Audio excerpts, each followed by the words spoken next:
All right, welcome to For the Record. Today we have Kim Logan with us, and before we get started talking about Amy Winehouse Back to Black, take a look down below to the links and you can find out more about Kim's music. Hit that subscribe button and let us know in the comments what you think. Kim, we're talking about Amy Winehouse Back to Black. Yeah. Paint us a picture of where you were at, where were you living, how old were you when this record hit you? I remember the day I heard Rehab for the first time, and I was watching my brother's son, and How old were you? I was 15. And Okay. I know it came out overseas before it came out here, but the tidal wave of Amy Winehouse was hitting, and I was about to go to my junior prom in a couple months' time, and I was babysitting my nephew Dylan, and I heard Rehab, and I was just dancing in my brother's kitchen.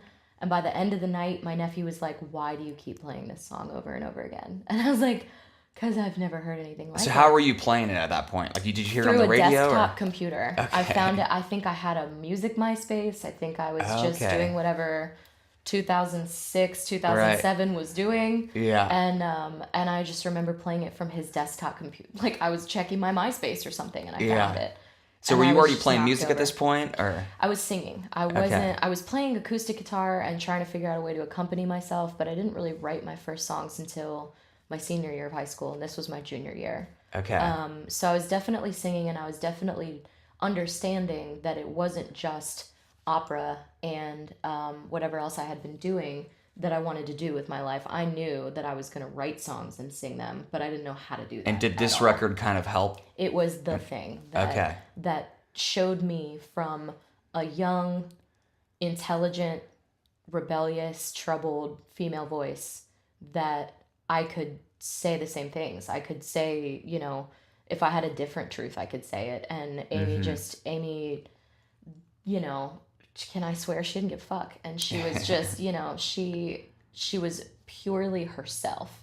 And I Right. don't know if there's anybody else that we can really say that about that was a solo artist around that time.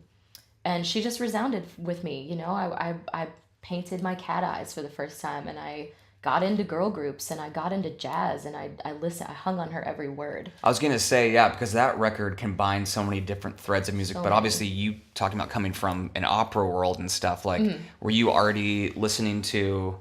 I mean, like that record, Back to Black sort of combines hip hop and jazz and girl groups and. Exactly. And I had been turned on to jazz by my dad, and I had been turned on to rock and roll and like some 60s music, maybe not specifically doo-wop or girl groups, or I didn't know. Like, what kind of stuff were you listening to at the time? Rock and roll, Okay. punk rock. I was listening to, but I was also listening to like Connor Oberst. I was listening Okay. to the White Stripes and the Strokes and Green Day and rock bands because that's all I wanted to do. And none I of those just have a didn't know female how. singer. Nobody. Yeah. But yeah, I didn't really, and the female singers that I was drawn to were in country, and I did like country music at that point, but it was just starting to kind of suck. So in those 2000s years, so I was like, ugh, rather not. Right. But I was drawn toward these bands of electric dude sounds, and Amy was that tough. She was that edgy. She was smarter than a lot of it, and she could really sing. And she made me understand for the first time that you can use a trained voice, because Amy is just as highly trained in jazz and blues. She went to all these schools as I felt coming from the opera world. And I was like, okay, I can rough it up a little bit. I can sing blues, I can sing rock and roll, and I don't have to sing,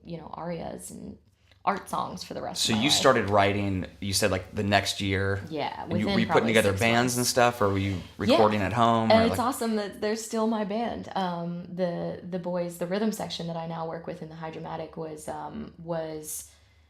Damon Owens, who's my brother, and he got into that record with me. And cool. Damon was very important to my Amy journey as well, because we both loved her so much. But whereas I was going through such a personal journey of, saying, holy shit, for the first time, this is a woman that is opening me up to what I'm probably going to do with the rest of my life, this crucial Wow, juncture. Damon dove into Daptone. And Damon went back and he learned about Mark Ronson and kind of taught me about Mark and the other producer who worked on Back to Black, Salam Remy. And Well, you think about, I mean, ugh, Sharon Jones's career kind of came out of hell that. yes, And Charles Bradley, Lee yeah. Fields. It was this can of worms that, without the people who got into Amy at the same time as me in Florida, I would never have jumped back in and found Lauryn Hill. I would have never jumped back in and found Nas.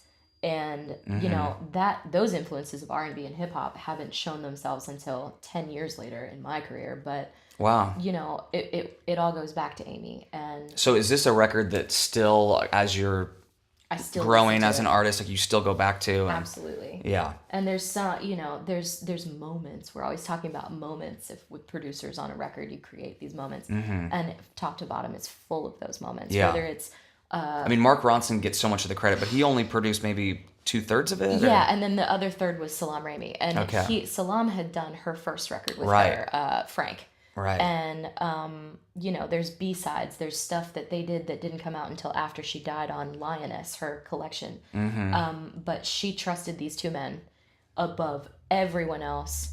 And Mark brought in the Dap Kings, Salam brought in hip hop, and she was so influenced by this like little smoothie that had been made of these two producers and herself. And they introduced her to her heroes. They, hooked her up with Nas, hooked her up with Mos Def, like all of these people that she always wanted to. Tony Bennett. Exactly. Yeah. All these people that she always wanted to sort of benefit from in a real one-on-one setting as a creative mentor. Well, can you name like a song or a production technique or something that hell maybe yeah. has influenced a particular song of yours or an album of yours? Her vocals, especially if we're going to start there, just because that's how much she really means to me in that capacity of being the voice that you are, not having the affectations that are trying to sort of copy somebody else. Although plenty of people copy her and don't do it right. But she can sound like Aretha could, in that she can sound like a horn. And she has just these pure expressions of like airless sound where she's supporting her voice correctly and she's not letting anything else go except just sound. And it's this pure, in the last track on the record, He Can Only Hold Her. She does a few embellishments and falling off certain notes where she sounds like a trumpet or a saxophone, and it's just pure vocal technique. And that's something that's expressed inspired in an you with emotional your way. singing? Yeah, absolutely. And she'd jump into falsetto. She'd jump super far down in her range, and she wasn't afraid to make weird sounds or use her voice as an instrument rather than singing pretty like a lot of women do. Can you draw a parallel to one of your songs in particular where you've maybe I think pulled so, something? yeah. I think a lot of my first record, Dueling in the Dark, was a song that now when I play it with my high dramatic backing band who are so well versed in jazz and R&B and Motown and hip hop, it becomes almost like a rap flow, and she has that Totally. in a few of her songs actually. She kind of, because she was so influenced by Lauryn Hill and by Nas and by jazz, which is also, phrasing is paramount. Right. She really influenced my phrasing in the power of when you take a breath, or the power of when you pause in the middle of a sentence, or how you can manipulate your voice to show what you're feeling when you say that. Those are the rather kind of than things just- that I love about this show, because I don't Yeah. feel like you ever hear artists talk about just learning about when to take a breath and stuff like that. Right? And Amy influenced a legion of us, but I think that my special connection that I always felt with her was actually from a songwriting capacity, because she structurally and lyrically did not sound like anyone else. She was rough, she was inappropriate, but she was tender. And, you can tell that it was harking back to her lyrics being influenced by, 60s bleeding heart, the Shirelles and the Shangri-Las, but also Aretha and Etta, and true heartbreak songs, love songs, whatever. And what she did with that and her own voice flow was so unique and so pure. And if you watch her documentary, Amy, about her, I saw that at the Belcourt. I was Me too. Snuck a bottle of wine in there on my first night. I was so excited. But that was what was most important as a takeaway from like kind of wrapping a bow on how much she means to me. Watching that movie, I understood that she was so unique and there was nobody that sounded like her. And that has been the most enduring, to this day, always, forever, for me. The best advice that I continue to get from her is just continue to be yourself, be honest, and because of that, not in spite of that, people will love you. And that's her biggest lesson for me ever. And so now that you know, have put out singles, albums, you know, quite a few things over the years, how has that changed how you look at this record? Or does it still just put you back to being It's junior strengthened junior it, year? man. Or Yeah, junior year of high school. It's strengthened it because her personal troubles have inspired me to keep going when I feel crazy.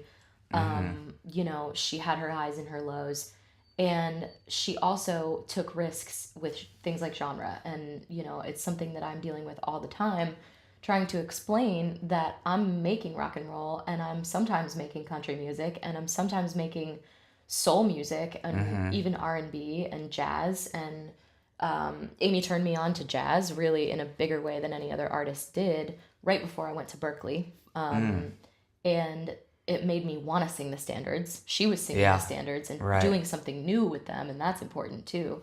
And a lot of her songwriting sounds like standards because it's what she was listening to. So and they probably will be Sarah standards. Vaughan. Yeah, exactly. Yeah. I mean, she says dick in a few, so I don't know how the future generations will feel about that being a standard. So do you see this album just being a continued source of inspiration as you go on? Yeah. There's a few songs that really like. I'd say that Rehab and Back to Black still are the same. They're bangers still, and they always will be. Yeah. And He Can Only Hold Her, the last track, holds a special place in my heart. I think it's magical. I think it's just a perfect fusion of soul and jazz and, you know, a lot of different 60s sounds. You can tell when Salam's coming in because there's a lot more hip-hop influence. Less of the girl group sort of sound. Yes, there's more of a beat-based situation that's happening because in her first record, he was really mixing beats with her jazz, and it was really cool fusion. But in especially the second half of Back to Black, when we start getting into some of the more beat-based songs that you hear the Dap Kings rhythm section really being a focal point and her finding that flow over them. Salam didn't really make the hits, but he made kind of a lot of the second half of the record, I think, and you can hear that.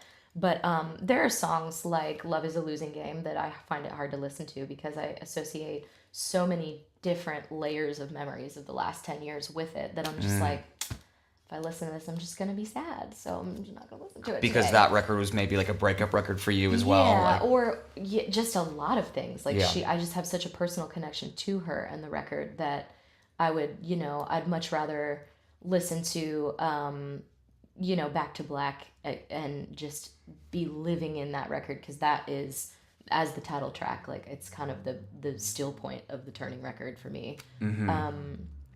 And then, you know, some of her ballads are just, there's a lot of pain in that record. So there's hope because she set up the cycle for me. And, you know, that's the biggest thing that I take away from it and want to do that for other people. So you referenced a song on your first record that was kind of inspired. Is there anything that's newer or coming out that people could sort of maybe draw a connection to? I just did an EP that was very inspired by her and Lauryn Hill called Fresh Juice with my backing band, The Hydromatic, who are, I always call them my Dap Kings because they've got so much to teach me and I've got so much to teach them. And when's this coming out? This came out on 4/20 of this year. Oh, okay. And it's full of R&B, Motown, jazz, interesting things like that.